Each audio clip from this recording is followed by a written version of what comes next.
next presenter. Natasha used to work for us here at EIH. I'll let her introduce herself and tell us about her new role at Galveston Bay Foundation. And we thank you very much, Natasha, for being with us today. We really appreciate you coming. So thank you.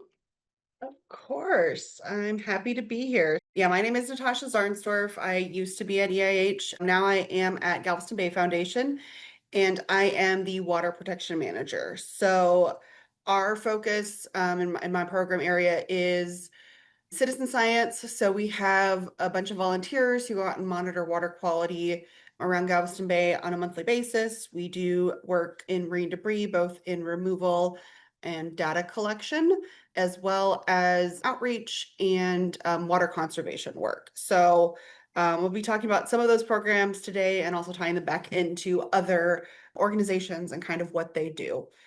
So for those of you who don't know, Galveston Bay Foundation is an environmental nonprofit whose mission is to preserve and enhance Galveston Bay as a healthy and productive place for generations to come. And we envision a future Galveston Bay that is brimming with vitality, connected to people, and contributing to the community in every way possible. We do this through our work in 6 main program areas: education, habitat restoration, land conservation, water protection, research, and advocacy. Most of you probably work with our education team or have heard of all of that great work. We also do habitat restoration in terms of oyster reef restoration, marsh grasses, bird islands, land conservation. We conserve land. We, restore it into native prairies, forest, upland, freshwater wetlands, that sort of things. Research, we've got our dolphin research team who also partners with EIH, and then advocacy is, reaching out to government officials, community members, and just advocating for the Bay. And then also the water protection team, which is my team, which we already kind of went through what we do in that area. So Galveston Bay, its watershed covers 24,000 miles and includes over half of Texas's population. The bay itself is very resilient. It's shallow, it's well mixed for the majority of the bay, though it does have some very deep parts from the ship channel. It's the second highest producer of seafood among U.S. estuaries. And the ecosystem includes a wide range of different habitats. It includes rivers and bayous, coastal prairie, freshwater marshes, saltwater marshes, oyster reefs, lots of different animals and plant species, as well as humans. And we, put a lot into the system and we get a lot out. Again, we use it for seafood production. We use it for transportation of ships and cruise lines, for tourism, getting out there kayaking, enjoying it, and just, living around the bay. So I mentioned watershed in the last slide, which you probably have heard about probably by now today, but we're going to go over it again. So a watershed is the area in which water, sediments, and pollutants drain into a common water body. And every single person lives in a watershed. This is a map that HGAC put out, so you can go find exactly which watershed you live in. You can also go to the Galveston Bay Report Card website, and it easily has a way to type in your address, and it'll pull up exactly which watershed you live in, so you can find more information about that. Again, and everyone is living within a watershed, and all of that water is draining into a common water body. In our case, we're talking mostly about Galveston Bay and then into the Gulf, but each major stream has its own watershed and tributaries. It can start as small as the small ditch in your backyard and keep building and building into the bigger creeks, rivers, bayous, and so on. Each part of the country has different concerns, and it differs also by individual watersheds in terms of what pollutants they're really kind of concerned about and which ones are of biggest action needed. So that can range from nutrients to sediment itself. Sediment can smother different wildlife, block light, heat or temperature can also be a pollutant in terms of either added heat because it's being used for cooling off different industrial plants or, energy production. Cold can also be a pollutant in terms of cold water coming out of dams. Salt is also a pollutant, specifically up towards the northern part of the country who it's winter right now. And so they're using a lot of road salt in order to keep it safe for driving. But that can enter into waterways and be a disruptor to the system, and bacteria, which is typically in our area what we focus on, even though by focusing on that, we usually end up taking care of some other pollutants as well. So while that map book before was just the lower Galveston Bay watershed, the Galveston Bay watershed actually extends north of Dallas, specifically with the Trinity River. In that area, again, it's very large, and so it contains a lot of different types of land use. So we've got, forest area, prairies, wetlands. We also have rangeland, cattle grazing. We've got farmland. We've got suburban areas, as well as urban areas, and each of those are going to have different impacts on waterways as well as, kind of benefits taken out of them. So not all land is necessarily going to have the same sort of pollutants being added in. It's also not going to have the same ability to remove pollutants per se. So we're going to focus mostly on urban today, but we'll mention also some impacts in terms of rangeland and cattle, though that's not my area of expertise. So in the urban setting, we've got dogs, we've got wildlife, we've got trash, and a lot more kind of human uses per se, in a higher concentrated area than in some of the other areas of the watershed. So when you look at kind of a natural environment versus more of an urban environment, there's going to be a couple of different kind of differences in terms of infiltration, runoff, and evaporation. So with natural areas, usually there's more plant life. The soils aren't necessarily as compacted. It doesn't have as much impervious surfaces. It's got plant roots that are helping go down into the soil, as well as a bunch of other good organisms and leaf litter and bugs that are helping kind of keep it kind of aerated, which allows for more infiltration, both shallow and deep infiltration of water. It can help to then also recharge our aquifers. Some water will still evaporate, and some does end up running off into water bodies. Urban areas, there's less infiltration, both because of the impervious surfaces that are present, concrete buildings, things like that, but also there can be either plants with shallower root systems, so it doesn't provide as many channels to get water down further.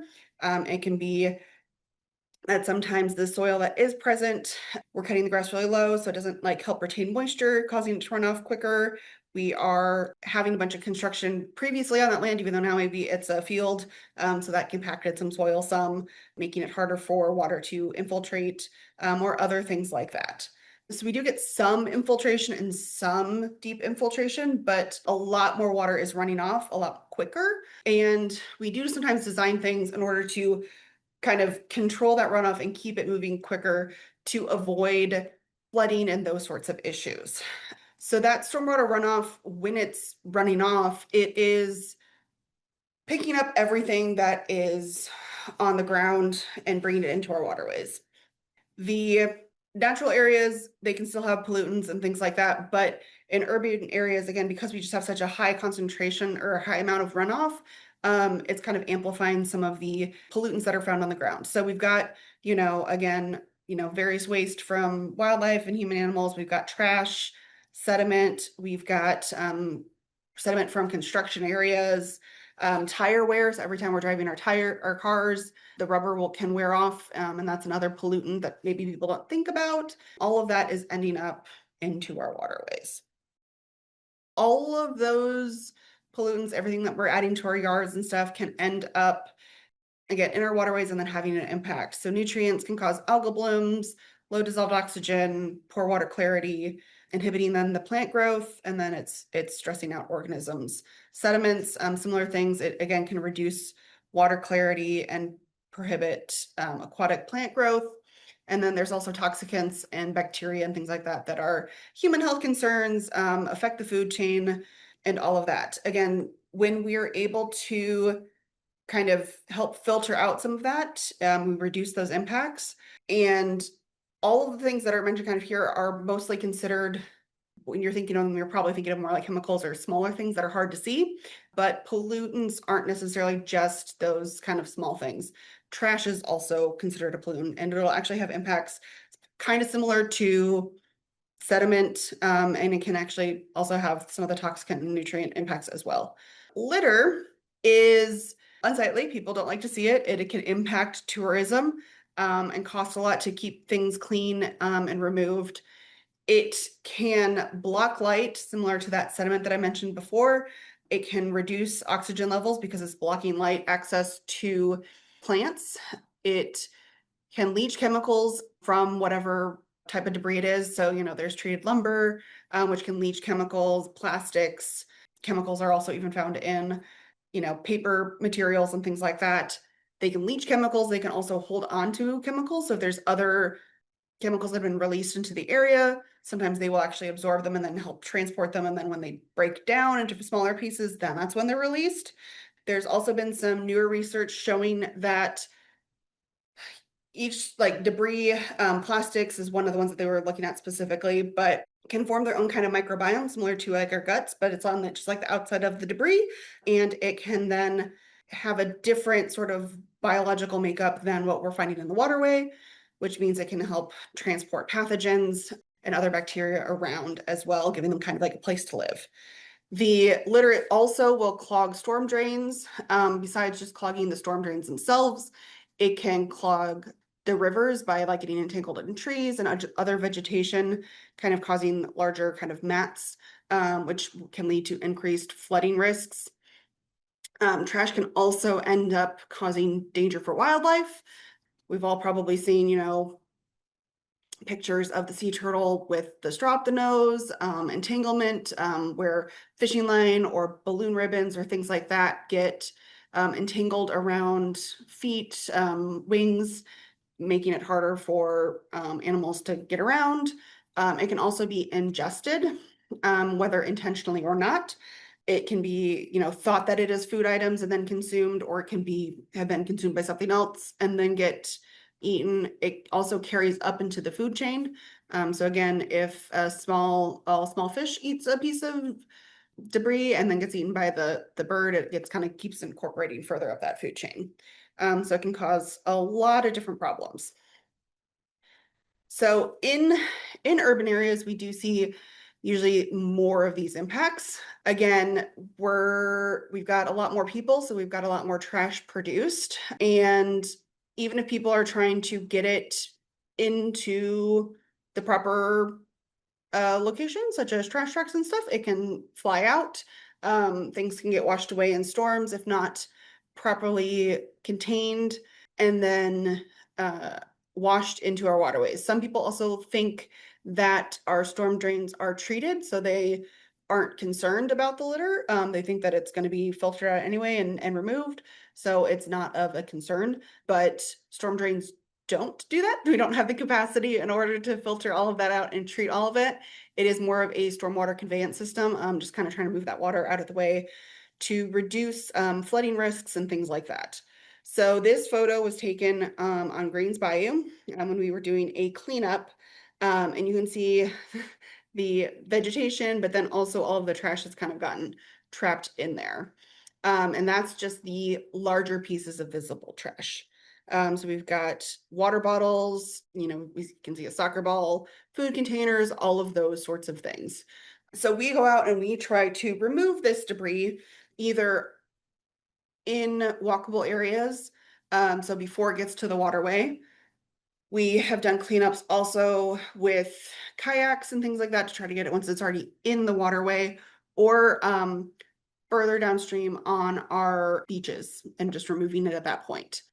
The further we remove it upstream, though, the more we're able to get it before it starts breaking down into those smaller and smaller microplastics. So it has less time to degrade, pick up kind of some of those chemicals, or break down into smaller pieces. Another newer kind of way to try to get some of this debris out closer to the source is interception devices.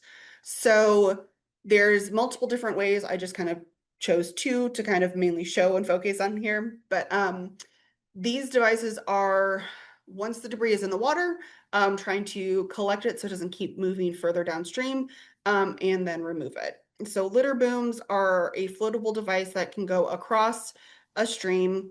They collect the floatable debris and keep it in one spot so you can easily remove it. It doesn't really impede water flow, so that's a good thing. So it can keep going, but it doesn't collect all the trash because if it's not floatable, it will not keep it in one spot. And so it would just go under the boom because it doesn't fully cover the entire waterway, it's just the surface. There's also nets that you can put at the end of storm drains that can help collect trash and other debris. There's also like robots that you can get, kind of like a Roomba, but floatable and on waterways, and they use those sometimes in marinas or other locations like that to pick up debris before it keeps making its way downstream. There's also storm grate covers that you can put on roadways to try to keep the debris from going down the storm drains or on other ends as well. But sometimes those nets and other things can clog up a little bit too much with debris if they're not maintained quickly, and then can similarly cause some flooding issues. While GBF does do debris work, it's not just us looking at that. It is a widespread interest to many different groups for many different reasons. Some care about it more from the animal side of things, some care about it more from the tourism or, other kind of scientific impacts. So there's multiple organizations doing work in terms of cleanup as well as trying to understand the problem so that we can make changes further upstream and in people's behaviors so we don't have to go clean it up. So there is the Texas Litter Database, which is just Texas-wide, which collects information from people doing cleanups, either just pure poundage or looking at actually like what types of debris you're finding. And then there's also more shoreline-based, which is NOAA's MD MAP project, which is the Marine Debris Monitoring Assessment Protocol, and it is looking at shorelines. There's also ETAP, which is the EPA's Escaped Trash Assessment Protocol. There's multiple ways to look at trash, and all of them are kind of tailored to different environments. So again, NOAA's is need a very specific stretch of shoreline. The Texas Litter Database is kind of anywhere, and then ETAP is again a different, all slightly different to try to capture different environments, make sure it works, but can be standardized. So for the marine debris surveys from NOAA, it's a 100-meter stretch of beach that you go to every single time, and you look at how wide the beach is. Let me see if I can laser point real quick. So you look at how wide the beach is from water line to what we call the back barrier or like vegetation line. And then you pick up every single piece of trash in 4 different transects that are 5 meters wide. So you don't have to clean that entire 100-meter stretch of beach. You just need to have a stretch of beach that you can randomize where you're picking up trash. This is only looking at larger pieces of debris, so kind of like a bottle cap or a quarter size or larger. And it's categorizing things into different types of debris based on its main debris type. So plastics versus metal versus wood versus fabrics and things like that. And then it breaks it down further. Is it a food wrapper? Is it a bottle? Is it a cigarette butt? And that sort of thing. The data assessment for the Texas Litter Database is based off of these MD MAP surveys. They just tweaked it a little bit for things that are more commonly found in Texas, and they changed the kind of way that they categorize the area so that you can do it in shorter areas or just kind of adjust it. So that way you don't have to have that 100-meter stretch. And you can also, with the Texas Litter Database, instead of doing a specific survey, if you're just doing a cleanup, you can just pull a bag or two of trash and categorize what you're finding there and compare that to other people's across different cleanups instead of doing specific surveys or counting every single piece of trash that you were getting for that cleanup. So these sorts of cleanups and surveys, again, they're only looking at things that are bigger than that 2.5 centimeters, but there are many different types of debris that are smaller than that. So microplastics are the debris that is smaller. Nurdles are a pre-production plastic, and they are very, very common along Texas shorelines. I invite you to go look at Nurdle Patrol's website, and it'll show you the different concentrations of nurdles, both around the state, but also the country and the world. It's a global effort, though there's not a whole lot of data being kind of collected necessarily equally across the world, but there are quite a few nurdles washing up. I know I've done cleanups where we're getting in the thousands. The collection method for this is just a 10-minute survey. So it's you look, if you find a nurdle, you start a stopwatch. You pick up as many nurdles as you can in 10 minutes, and then you count that and submit it to nurdlepatrol.org to kind of share that, again, information with a global effort so that people can see what's going on. There's also other types of microplastics out there and other types of surveys and monitoring. So you can, take sand and filter it out, or take water and filter it out and look at that. Some microplastics are so small you need microscopes to be able to see. So we're not doing that sort of work routinely out on the beaches with volunteers, but we can do the Nodal Patrol. But we have collected samples of looking for some of those other types of microplastics. But since we don't have that essentially capability to process it, we give it off to partners so that they are able to look at and further do the research. We just help them get samples in different locations. And again, the other types of microplastics usually come from breaking down of larger pieces of debris. So if we get it out before it enters the waterway, we can sometimes clean it up easier than we can those microplastics. But microplastics can come from everywhere, like even your clothing. So if you're wearing a polyester type blend, every time you move, you're releasing some microplastics into the air and then into wherever else they end up landing and going. Non-point source pollution, both in terms of debris and then other factors that I was mentioning before, such as, bacteria, salt, nutrients, temperature, all of that can be a problem and then is considered by different work groups. So specifically in the Houston area, I'm going to kind of go into some of those. So there are two different kind of main types of non-point source pollution reduction kind of plans. You have the watershed protection plans, which are a voluntary and stakeholder-led effort to try to figure out what the problem is and then help make a reduction. Again, in the Houston area, usually bacteria is the focus. By reducing bacteria, you also usually end up reducing nutrients and other things like that. Total maximum daily loads they're enforceable, and while there is stakeholder driven effort and things like that, it's more agency led in order to really make those changes, because we're hitting over total maximum daily loads of whatever pollutant it might be. And again, in this area, it's typically bacteria.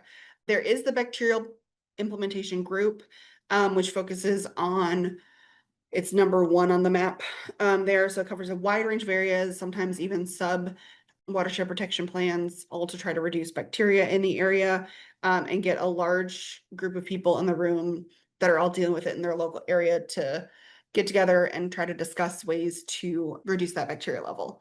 When it comes to watershed protection plans and total maximum daily loads, once those are essentially approved by TCEQ, and then some of these suggestions that are in there in terms of how you might want to go about reducing, again, our area bacteria, you can go after funding to try to implement those plans and then make the on the ground changes. So there sometimes can be funding on that. And we're going to go into some of the ways that have been discussed to try to reduce bacteria in our area and some of the campaigns that have come out of that in a minute.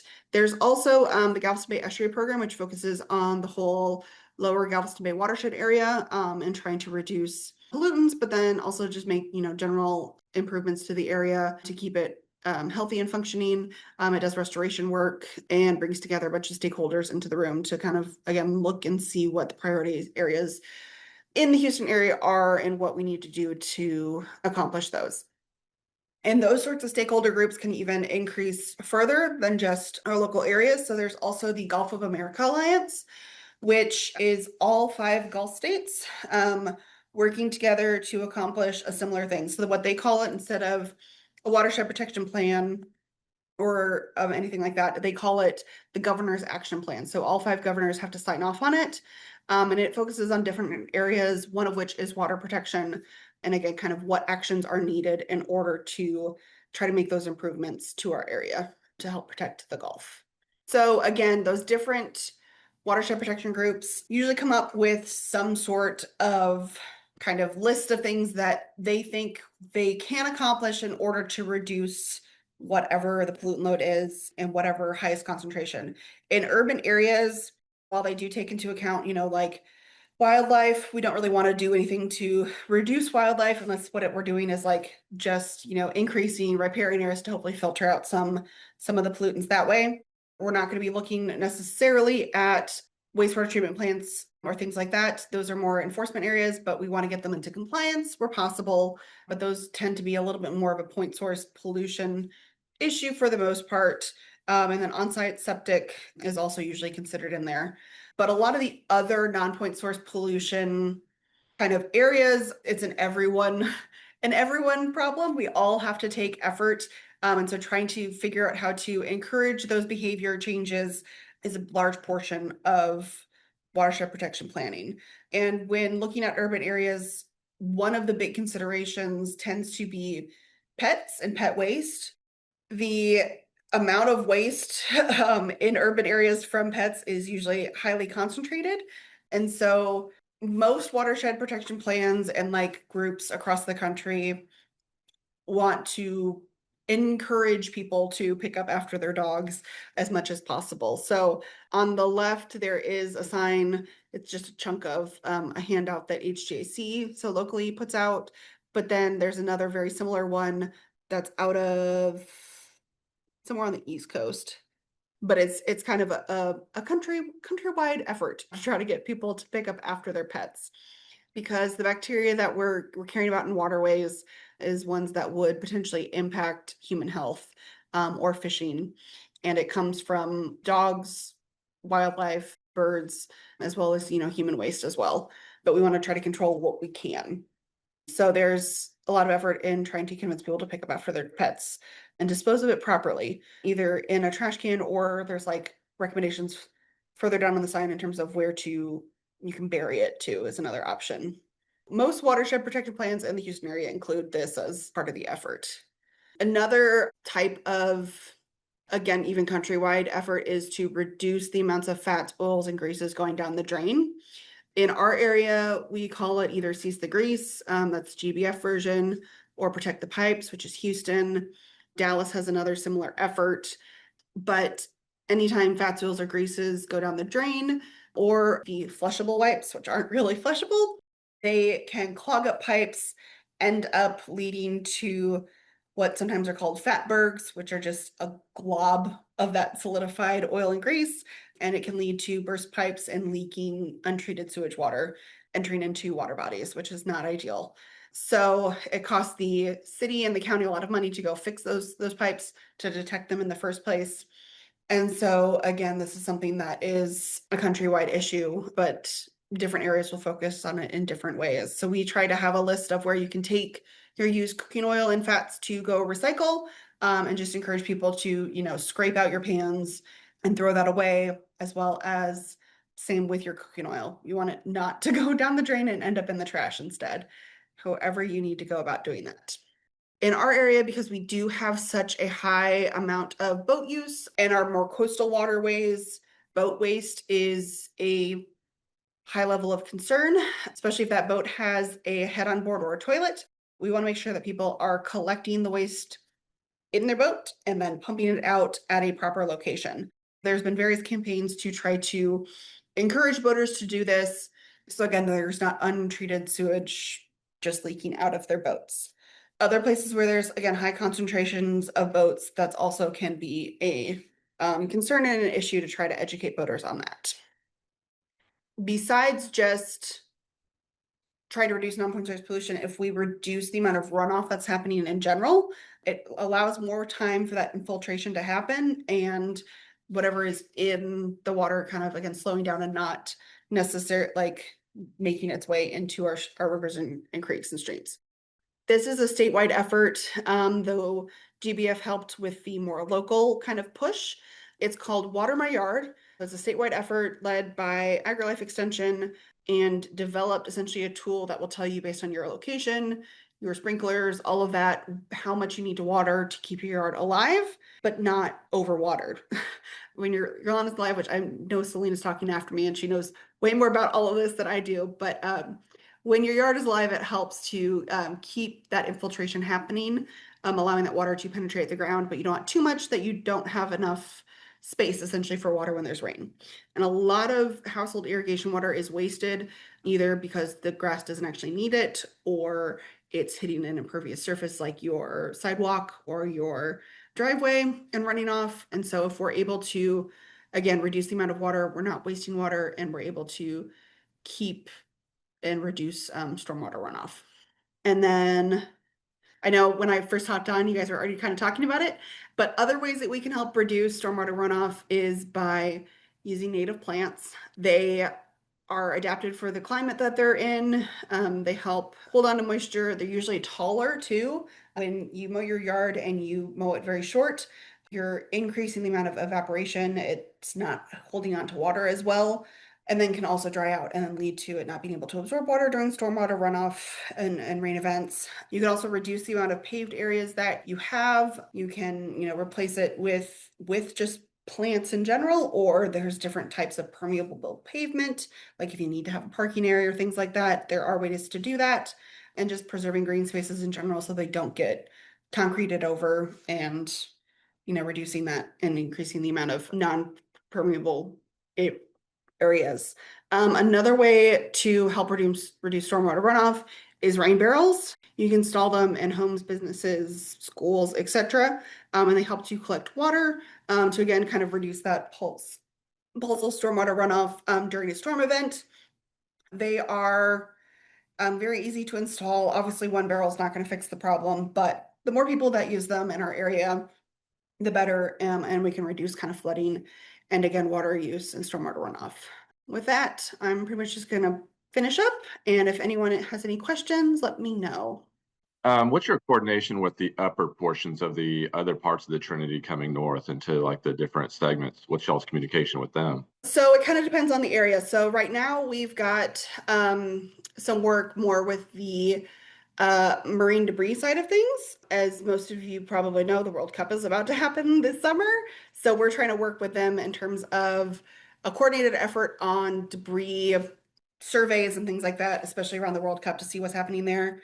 For the most part, there's a lot of great partners that are working on efforts upstream, and it's a very wide area. So we all kind of work together, but separately. So, if there's an idea that's transferable across the area, we work together. But in order to implement it on the ground, we kind of divvy it up into different areas. I'm sure there's lots of data, but looking at trends of, what I'm up here in Dallas, so what's coming from Dallas, but what's not making it there, what's being injected from the middle portions, and is this not making it there as opposed to like what's in downtown Houston with the San Jacinto. Do y'all kind of have the idea, like, are you able to track? I know at 9 points that makes it hard, but the idea that we feel like this is coming from this industry and that's coming from that industry, and then all kind of collaborating on the trends of data going from north to south. To an extent, yes. There's different, we have like Livingston and things like that. So certain things will, end up settling out in different points. I don't have the It's a huge picture. Yeah, it's a very huge picture. And I don't have this specific, like, I know that there's been studies done on different things and you can do different tracking in terms of water inflow, either using like bacteria signatures or like essentially like carbon dating and like mineral analysis to figure out different things like that. But I am not sure exactly how much they've determined the exact differences in like where drop-off points are. Would that be under like TCEQ or the stream teams where they're just taking their data from the bigger picture and putting it into one, and that's for somebody else to use as they will? Yeah. So we do more local data collection and we try to help contribute to those pictures, but I'm not the one running those stats and looking at that.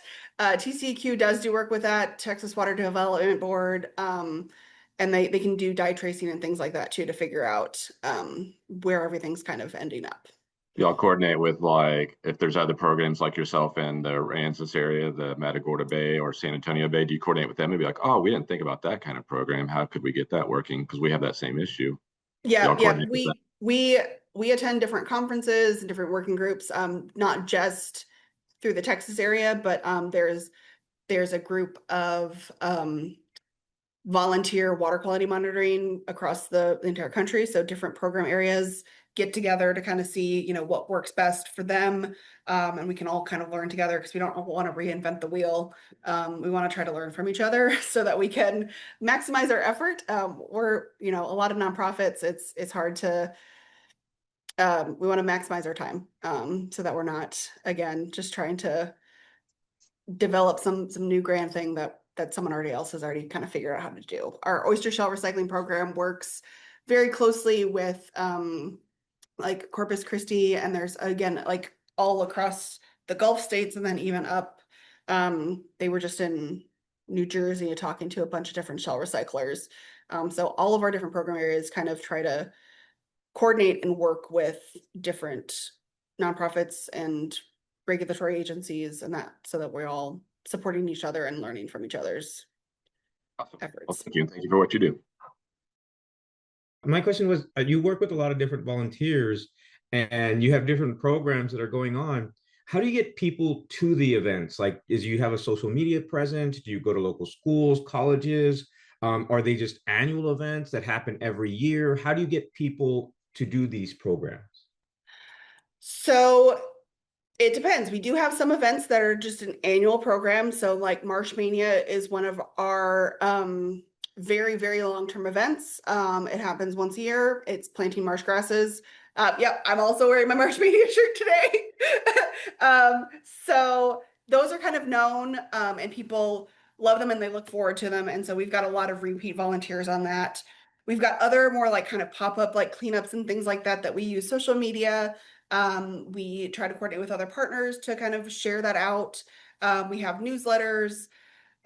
We post it on like the CEC board. We talk to our partners about it and mobilize them that way. There's also the Texas Master Naturalists. They are great at showing up for events, sharing it with other people. We've got a bunch of college students who are all interested and, you know, in participating. When it comes to like the water quality monitoring side of things, like we've got, you know, students who want to do it more because of learning about it and like career development. We've got people who just like really care about their individual creek. It's amazing how motivated people are. We do go to college fairs. We do go to just like random community events sometimes. It's just, we're trying to reach different audiences and, you know, make sure that they, you know, if they don't want to volunteer with us, they can know about other projects and programs in the area and share that as well to lift up everyone's work. Thank you. So my question is about HOAs and community and landscaping, right? You know, one of the things that I observe constantly is the mow, blow, and go guys blowing the debris into the storm drains, and there doesn't seem reaching that industry, reaching to them. The only way you're going to reach them is probably through the people who hire them. Your thoughts? I see you nodding your head. Yes. That is a thing that I've seen here. And then all my by my parents who live in Kansas, that people are just like, again, they assume that it's an easy way to get rid of stuff. Let's get it that way. It's a besides just that, it's educating like the homeowners and stuff too. Because if the homeowners are, you know, insistent on one way, then maybe they'll change their position. Or again, the cities, if they're training up their employees, or again, the HOAs who are calling it in. It's the HOAs. I think that they are the people who need to be making these decisions, and that would make a big difference if they. And that's a way you can, you know, reach a lot of people. Yeah. HOAs, but Yeah. they are not interested. Not always, no. It's a difficult nut to crack in terms of getting that change. I mean, I feel like I also see, you know, all of the like master gardeners and stuff also even talking about like landscaping in terms of like don't volcano the mulch or don't commit, you know, the extension agencies talking about, you know, don't commit crepe myrtle like murder and all of that. And yet I still see it happen every year. So I think maybe Selena has some more information, but I know that there's efforts to try to get in also with like, you know, trade like schools and like people like kind of trying to build it into the practice, and the more we get people to change and adopt it, then hopefully it continues out. But yeah, And that I is mean, the other one something. is power washing, because you hire people to power wash. They're using chemicals, and it's like, yes, we're disposing it down the storm drain. It's designed to do that, and I'm like, Mhm. ugh. It's Yeah. just my neighbors. So I have a wonderful neighbor next door. All I see is her landscaping water running down the ditch, and when they power wash, it all parks, and everything that came power wash from her house sediments out in front of my driveway. I'm like, and what am I going to do? I literally go out there and I shovel it up and put it in my trash. It's like disgusting. But they don't realize. They think they're doing a good thing, keeping their house up, keeping their yard up, winning the yard of the month club kind of thing. And I'm like, our bayou is suffering from what you do. And she's Yeah, she's a science teacher. yeah, yeah. It's and there's so many different ways, you know, to make a change and make a difference. And like sometimes again we hear and do one thing and it's hard to get all of the different steps involved too. So like they might be like, yeah, we're recycling, yeah, we're doing, you know, we do have native plants, or we do have, but then it's those other pieces too. And it's, you can't just jump both feet in. You do have to kind of build up to it, because otherwise you Yeah. get overwhelmed and then Don't do decision anything. fatigue and all of that. Yeah. But Yeah. we've worked with like, so Bayou Vista is a canal community. And so we had a volunteer there who was very involved and invested and really cared. She was an editor for various, you know, that's like her profession. And so she decided, she was like, I want to create a canal owner's guide so that we can hand it out to all of the neighborhood, again, kind of similar through HOAs, to educate all of our neighborhood, like best practices and ways to help care for the canal. Cause like that's also part of, you know, kind of essentially like our investment in our homes and stuff is the investment in the canal. Yeah. That's our And amenity so, that we want to keep. Yeah. exactly. So they tried to, she kind of developed it out. I did some editing and stuff too, and suggestions.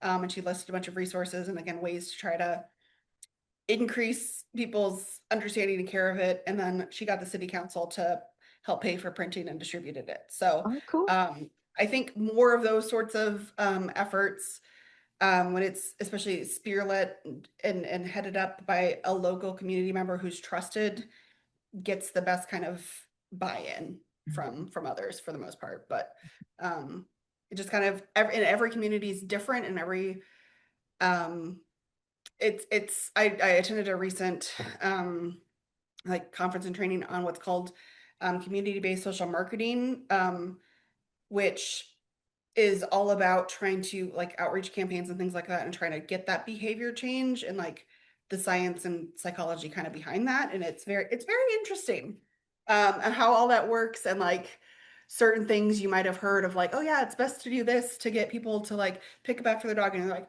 actually that's not the like the friction point, and that's not that is actually going to lead to a different change in behavior that you don't want. And it's a whole realm that you can go, like, in rabbit hole that you can go down into that. Wow. So it's very Cool. interesting. Very cool. Yeah. Thank you for everything. Great presentation.